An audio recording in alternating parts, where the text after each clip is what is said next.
This week, hedge fund guru Michael Burry warned that a recession is already begun and another jump in inflation is inevitable in the near future, welcoming in the new year with another gloomy forecast for the US economy. After the 2008 financial crisis in the United States, he became a household name. He foresaw the impending housing market collapse after spotting the bubble. So take him seriously when he is warning investors about the next major issue. In this video, we will discuss Michael Burry's prediction for another inflation hike in 2023, so stay with us till the end of the video to know why he feels like that and how you can prepare well for the inflation hike. Burry, CEO of Scion Asset Management and now a big star because of the 2015 film The Big Short, has been sounding the alarm about persistent economic difficulties for the better part of a year, during which time inflation has skyrocketed and markets have fallen. Burry has recently warned that the Federal Reserve's decision to lower its benchmark interest rate will cause inflation, which has recently eased, to spike again. January 31st is the date of the next meeting. He feels that inflation may have peaked, but that this likely isn't the last such peak. In his opinion, the Consumer Price Index (CPI) in the United States will decline in the following months, and may even become negative in the second half of 2023. If it occurs, a recession in the United States is likely, in his opinion. Burry predicts that the US Federal Reserve will reduce interest rates once again. After then, the government might resume providing households with direct financial aid, leading to yet another surge in inflation. As a result, it's probable that the market will be extremely unstable once again. That might have some bearing on cryptocurrency. He did the prediction by tweeting, "Inflation peaked, but it is not the last peak of this cycle.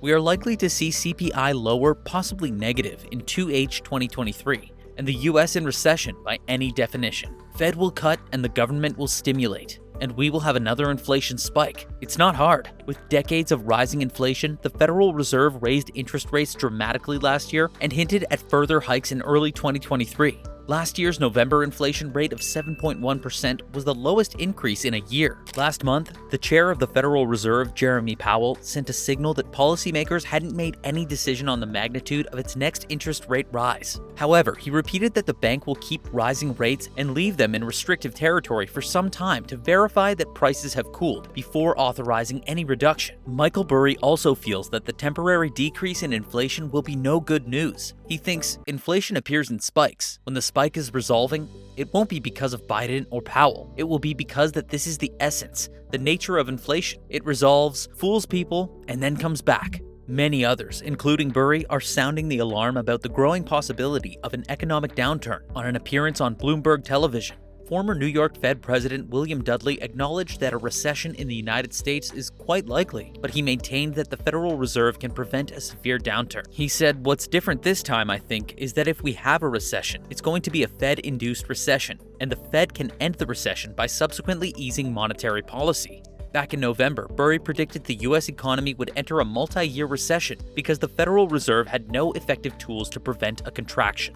He tweeted, "What strategy will put us out of this real recession? What forces would pull us so? There are none. So we are really looking at an extended multi-year recession." The head of Scion expressed concern that the present economic climate might be worse than 2008, a reference to the Great Recession. Effective inflation on the housing market. Pressure on the property market is being signaled by Michael Burry's warnings of increasing inflation in a second cycle. According to Burry's projections, the worst of the economic suffering has yet to come, and many of his projections will have an impact on the Federal Reserve's capacity to cut interest rates due to persistent inflation. With the cost of mortgage payments skyrocketing due to high interest rates, buyers lose interest in more expensive properties, and sellers are forced to reduce their asking prices. Prepare for the inflation hike, Michael Burry's way. Burry's past major investments were in companies that were more digital platforms or more information-focused. However, currently, real asset companies make up 60% of his portfolio. This represents a shift from his earlier investments. It's possible that this is his strategy for protecting himself against inflation by investing in companies that keep assets, have infrastructures, and provide real-world services. When there is inflation,